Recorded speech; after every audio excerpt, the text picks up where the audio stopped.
How kind of you to spend a moment with me before you depart. There can be no doubt now. You are a blessing made flesh, the will of the goddess incarnate. It's really not that simple, Tirsa. But I guess it's close enough. I know the path ahead will be dangerous. To kill a metal devil sounds impossible, but I believe in you. Thank you. The Nora have suffered terrible losses, Tirsa. What's to become of them now? That will be for the goddess to decide. Only she knows the future. For the moment, my sister matriarchs and I will see to the wounded. And as I promised, anyone who wishes to join you at Meridian, we will declare seekers. I think for the time being, we should remain here in the mountain, close to the goddess. That might be best. If nothing else, it's a defensible position. Tirsa, I want to know Rast's story. Why he was made an outcast. He never told me, said he took an oath of silence. What did he do?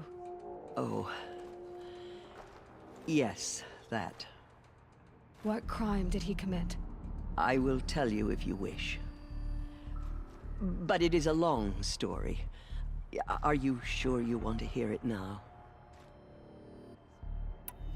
Of course I want to hear it. Tell me. Rast never committed any crime. He was an outcast by choice. What? What do you mean? Many years ago, before the derangement, before the Red Raids, a band of murderous outlanders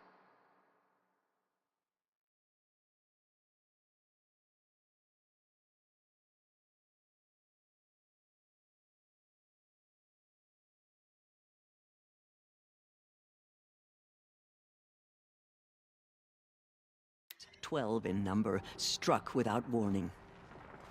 At Mother's Vigil, they took hostages, and then pressed on, headed for Devil's Thirst. Mother's Vigil? Where's that? You would know it as the Forsaken Village, near the Karja border. But at the time, many families lived there. Ross was one of them.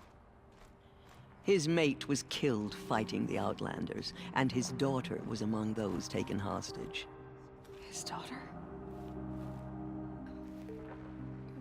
What was her name? Alana. She was just 6 years old. Nora Braves couldn't stop 12 Outlanders? Or rescue the hostages? It was quite impossible. We outnumbered them, but every time a Brave came within bowshot, the Outlanders killed a hostage. What did they come here to do? That was never discovered. We couldn't track closely enough to observe them. We know they camped beyond Devil's Thirst for 2 days. There were reports of strange noises. And then, as suddenly as they came, the Outlanders made their way back to the border and disappeared. What happened to Rost's daughter? She was killed? Rost was one of the Braves who tracked the Outlanders, keeping his distance. There were 6 hostages still alive when they reached the border, Alana among them.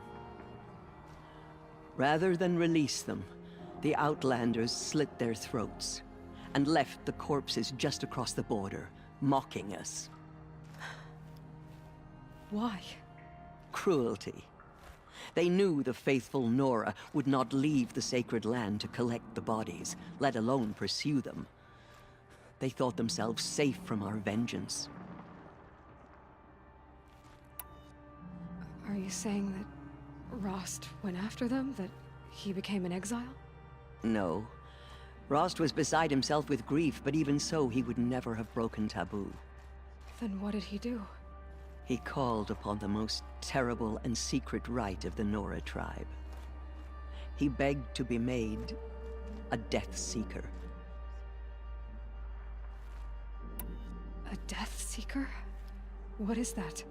One who dies to go seeking, and in seeking, brings death to others. The ritual drags the spirit from one's body, releasing it to All Mother's care. The heart beats, the mind thinks, but the spirit has moved on. I don't understand.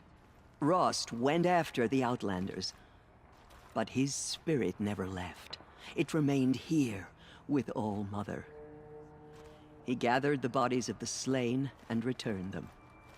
And then he set out in pursuit, not as an exile, but a weapon of vengeance.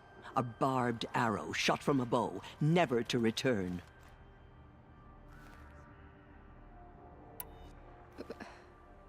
But Rast did return. Yes. A full year later, and terribly wounded. He collapsed at the border of the sacred land. A hunting party came upon him. He was delirious, in agony. By law, he should have died where he lay. But one of the hunters broke taboo, and reaching across the border, she dragged him to our side. Who was she? A brave who'd lost a mate and 2 sons to the very Outlanders that Rast pursued. So Rast never finished his mission. To the contrary, he killed all 12.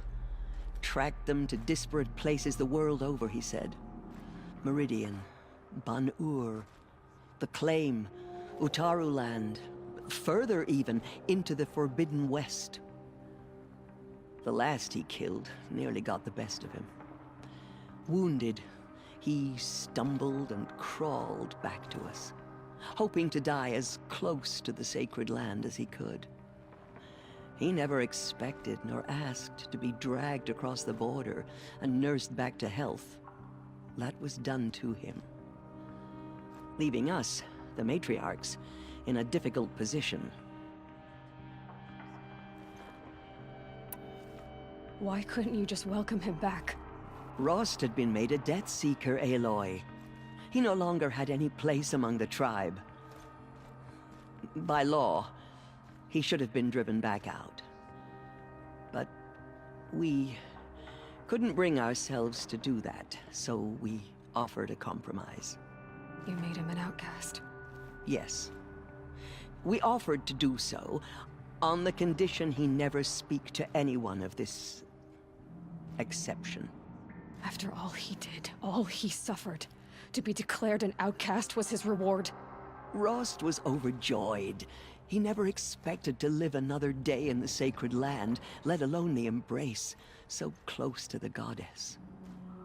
He resolved to spend the rest of his days in solitude, and was happy to do so. But then you found me, and gave me to him. Yes. Another compromise. The matriarchs feared you, and would not let you be raised by the tribe. And so we turned to Rast. I knew that he would take care of you, bring you up, teach you to worship All Mother and respect the ways of the tribe. He certainly tried anyway. You took a man who'd lost his daughter and made him raise an infant girl? Doesn't that strike you as callous? I'm inclined to think the course of events has shown the wisdom of our choice. And I'm quite certain that from the moment he laid eyes on you, he saw you as a gift, and never a burden. All right, Tirsa, that's quite a story.